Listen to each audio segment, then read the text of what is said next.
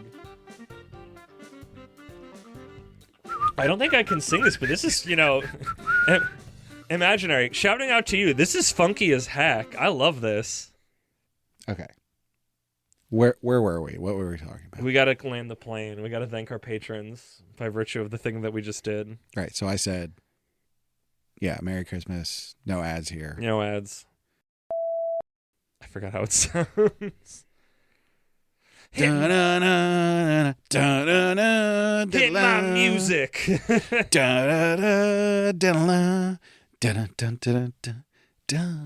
Man, we really killed it with that intro right out of the gate. I'm still surprised by that. This is Shonen jumping the gun. Or we read the first chapter of a manga and decide if it's a misfire or a bullseye. Pew! See how many rounds are in this magazine. Come on! You were so close. What were you going to say? Chamber? I was going to say Tankobon because that's what I you were say thinking about Mag Dump. Dump. Man, also Mag Dump. Really good intro. I'm really proud of myself. Really proud of us collectively. If I had to guess, Let's stop. Let's hit the button. I would say we're at 4 hours. Oh, 100%. Easy. Easy peas, if not more. I don't even know what time it is. I think people will get to the end of it, but it'll be multiple It'll be a while. That's listens. fine. I wouldn't do this for one sitting. Gonna take you for a ride. Ba-da-ba-da. Brad, hit the button. Unless you're waiting on something. I was just trying to think if there was anything else interesting that we might want to put after the beeps. So, yeah, I think... You just want to do me? I could go then because it's at the end, so it'll be more notable for you to edit. I can just go like the next arc. Like I can just say what the next two arcs are, and you just bleep it out. Oh, I mean, Just a big bleep. so the arc and the arc, where I will talk about all of those anime characters and singing for July 4th. But yeah, beep all that. it's gonna be crazy. It's gonna be You wild. don't even know. You don't even know about my. Then you gotta bleep that part. But you can keep the you don't know about my. This is gonna be so many bleeps, Yeah. and it's all about the Italians. So